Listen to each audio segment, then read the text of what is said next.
About 2:15 in the afternoon from a friend of Breanna's. She was staying the night over at her house. They had been getting ready to go meet another friend for a doctor's appointment. And she called and told me, she said, Breanna grabbed her chest and told me that she was hurting, grabbed her chest, and fell. She said, the paramedics are here working on her, and they won't let me go up and see her. And that's the call that no parent wants. The chief of the fire department was somebody, luckily, that I went to school with. So I pulled up, jumped out of the car, and told him, I said, it's my daughter. And he said, come here. And he took Bobby and I aside, away from everybody else. And he said, she's okay. When we got here, she didn't have a pulse, and we worked on her for an additional 18 minutes before we were able to get a faint pulse. They had to shock her twice and give her the adrenaline before they were able to get her back. And they were unsure, of course, at that time, what kind of damage, if any, that there was, because she had been without oxygen for so long. Like I said, the paramedics had worked for at least 18 minutes. But when the young girl called 911 originally, she said that she had been transferred 3 times because we were right on the Saginaw-Fort Worth line and nobody knew who needed to help.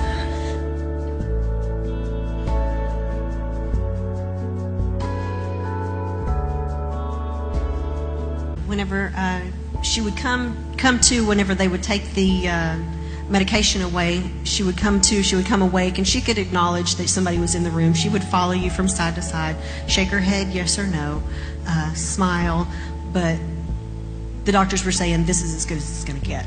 This is what we've got.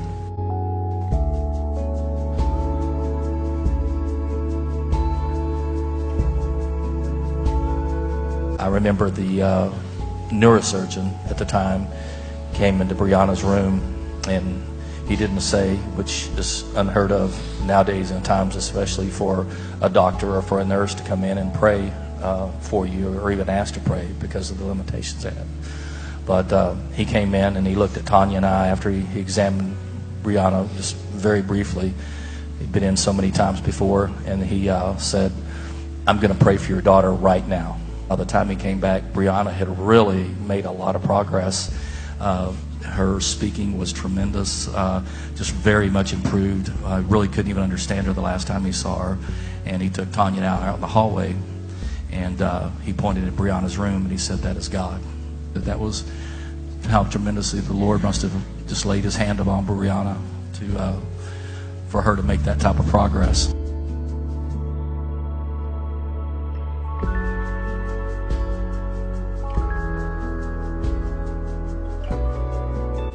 I woke up in like a dark place, and hell is your biggest fear, and for me it is being in the dark alone.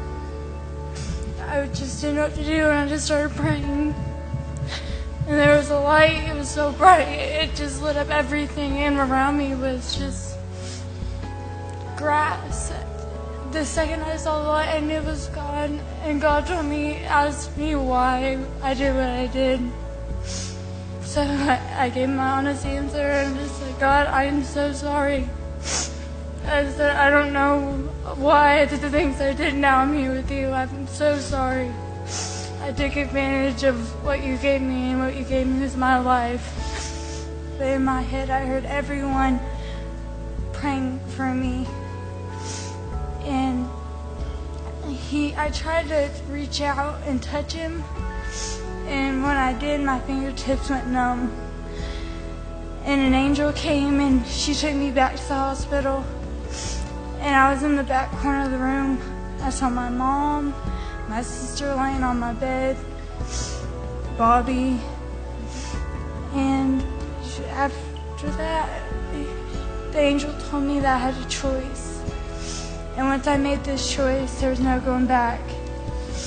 That I either had to stay, or I could go back to with my mom and with all y'all. So I went over and was just watching everyone for a little bit, 'cause that's like a hard decision once you be like you're in heaven, because when you're in heaven, it's different. When you go to heaven, you don't see people you don't know. It's your family and who you consider family. It's hard to even describe how beautiful it was.